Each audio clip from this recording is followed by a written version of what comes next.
Alright, hey guys, what's up? We're back with another game review. It's been a while since I've done one of these. Today, I finally played through the new SpiderMan Miles Morales for the PlayStation 5. And today, I'm going to give my review on it. Now, going in, know that it is a very, very short game. I'm recording this on a Monday, and I started it on a Friday. Skipped yesterday completely, so I played it, and I played for like an hour on Saturday, so maybe 8, 9, 10 max. I'm maybe around 6 or 7 even of storyline gameplay. And this is just the main storyline. There's a lot of different side quests, things you can do, places you can see, people you can talk to, just like in the first one. By the first one, I mean Spider-Man for the PlayStation 4.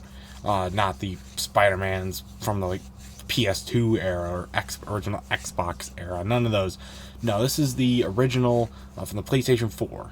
Is what I'm referring to when I say the first one, for context. But the main storyline is very, very short. And the reason why they do that, there's going to be spoilers ahead. Starting now, there are spoilers. So if you haven't already gone and played it, because this will be coming up by April, and the game came out like last November, so if you haven't already done it, I would recommend going doing it, because it is a great game and it's short. So, but there are spoilers ahead in case you haven't played the game or don't want to know what happens. So, the reason why it's a lot shorter is because of the more focus on just combat and the main missions as Spider-Man. There's no things with Feast, which is the non-profit organization stuff in the game. Feast is still there, it's just not as prominent. There's no missions with Feast, it's just referenced a few times. And there's no at-home stuff, like stuff about him being as Miles Morales, like there was with Peter in the first one. So there's a couple sequences still. One about it takes place in winter time, so it's Christmas time, so they do a Christmas dinner sort of thing.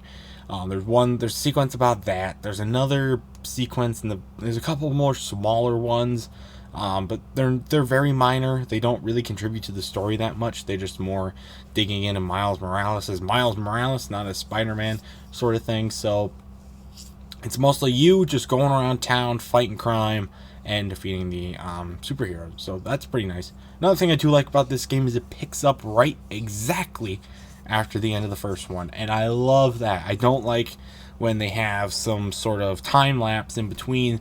It's even movies too, the first one and the second one, or even third and fourth or whatever, where you have multiple things that happen between the two, because it makes it super complicated when you don't immediately pick up after where you left off. But this Spider-Man does pick up right where it left off. Love that. It even gives a little recap of what happened, because it's been a while since I've last played Spider-Man, so it was nice to get a little refresher, remember who all the characters, who are the characters and stuff. So that was nice. Rhino is the only villain from the first one that comes back for this one. Rhino does play a very prominent part in this game. Small, but not too small, I should say. But he does play a pretty significant role as, the villain that brings us to the introduction, and as well as eventually working for Roxxon. He's the only villain that comes back from this one. There's also his uncle, Miles' uncle, which is the Prowler. And there is the Tinkerer, which is Finn. And those are the 3 villains in the game, 3 big villains in the game. There's also Roxxon, which is also a villain, but they don't have a head villain. They're just a bunch of smaller gunmen, security people all across town. Same with the Undergrounders, the Tinkerer is the leader of and stuff. So those are the main villains in the game. I think you kill Rhino. The Prowler survives, ends up being good, and then of course the Tinkerer dies too. Finn dies. Big spoiler alert there. Finn dies, which was really the only big plot. Was really the only big plot twist in the game, I thought. For the most part, the storyline for me was pretty predictable. As soon as I met Finn and realized like I connected a couple of pieces together. Like, yeah, she's the main villain. Yeah, she's the one. Like, it's so cliche. She's like, oh, my family died because of this corporation, so now I'm gonna blow up. Oh, it's gonna take out just the corporation, not the entire city, like it actually will. You know, that it's so cliche, but it works. You know, it's cliche, but it works. And I like that. I think the storyline's pretty good. Another thing I like is the controls and the layout of the game are very, very similar to the first one, with some more minor to major change. The big change is the bioelectricity that Miles Morales gets pretty early on in the game. That's really cool. That you can do all sorts of things with that. And the camouflage is another huge one. Healing yourself without actually needing like packs to heal yourself. That's pretty new and that's pretty cool. But I gotta say, I wasn't really able to upgrade my character as much as I thought I would. I only got to like level 17 with Miles Morales. I with like Spider-Man, like the first one, I got like to level 46. Like, really, that's crazy how much different it is, how much shorter it is too. But I explained that earlier why that is. But yeah, I mean the mom is still there and everything, and same characters and stuff. And of course, the new character. Peter does make an appearance at the very beginning and a fight sequence with Rhino, and at the very end of the game, he goes on vacation. So that's the excuse for why he's not there. Because in the other one, he dies. He dies in the actual movie with Miles Morales. Now he doesn't die in this game. He goes off on vacation with his wife, take pictures and shit in Europe and stuff. But in this one, he goes on. And then when he makes an appearance at the end of the game as well, he could have came back, doesn't come back, but doesn't. I mean, it didn't really need to. And really, yeah, that's what happens to Peter. He doesn't die, which was I knew he died, which was weird. I don't know why he decided to not make him die, because I was at first I was like, oh, it's because they don't want big name characters getting killed off, but then they killed off Finn, and while she probably did deserve it, she tried to blow up the entire Harlem district. It's like, why wouldn't you just then kill off Peter, or why would you send him on vacation? You're Spider-Man. You don't go on vacation if you're Spider-Man. Why would you send Spider-Man on vacation? That really annoying radio guy also comes back. JJ, Facts with JJ. There's a new radio lady as well. And the two eventually come together. That's pretty cool. But it's set in Christmas time. Another thing I don't like, hurricane at Christmas time.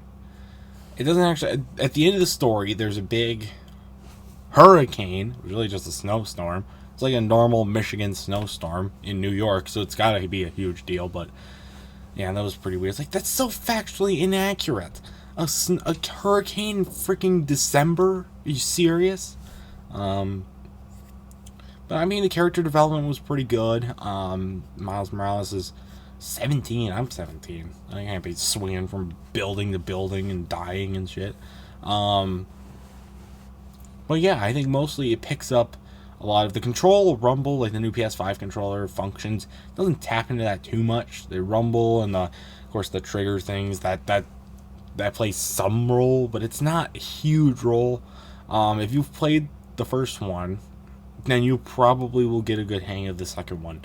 It's not too much different. I mean, they train you. There's a few new moves. Of course, I said camouflage and the bioelectricity stuff, so you got a lot of stuff with that. But there's also throwing things around. That comes back, and also a few other things, which are really nice. So, overall, I'd say it's a pretty good game. A really good game. Storyline's pretty cliche, but the fighting is good. The storyline's pretty good, even though it is cliche. And you know, it's Spider-Man, and you know, they did a really good job with the first one, and the second one was good. I liked the little plot twist at the end with the amphibian guy, the guy from the beginning sort of thing, that old guy that they did in the end credits. That was really nice, and they did a nice tribute to the Black Panther. That was really nice. I liked that, and so that was nice. And But yeah, that was a nice tribute, nice plot twist. So maybe we'll get a third Spider-Man game focusing on that whole storyline, because they touched on that at the end of the credits in the first game, and they touched on the credits for its second game as well. Maybe we'll get another one. Maybe we won't. We'll see. But I thought it was a really good game, and I recommend you pick it up as well. Try and get it on discount though. This main storyline is not much. There are a lot of other stuff that I haven't even done yet. I did a few side quests and stuff like that, but yeah. And the main new side quest thing, by the way, before we end this video, is they have an app. A lot more technologically advanced. So they have an app. Genki, he creates an app, and that's how people can get help. That's the main way. There's also fast travel. Okay, fast traveling. That's really nice, and I have to swing everywhere. Even though I didn't use fast travel that much, I used it a couple times. And then there's also crime everywhere and stuff and everything, so that's really nice. And there's little time capsules you can uncover. Those are really cool. But overall, my final score, I'm gonna give it a 9 out of 10, because of the cliche storyline really brings it down for me, and it being pretty short. I mean, I don't like extremely long games like Shadow of War or even the first Spider-Man, but I do like something that takes a little bit longer than maybe a day or day and a half to complete. So yeah, that's why it's gonna get a 9 out of 10. But it is a solid game with a solid storyline and great combat and everything, so I recommend you pick it up. And that's it for this game review. So until next time, guys, I'll see you guys in the next game review. We don't know how that I don't know when that's gonna be. I got games I could review, but I don't know if I can review them, but we'll see. Comment any games down below that I should review or I should play. And until next time, I'll see you guys later. Yeah, bye.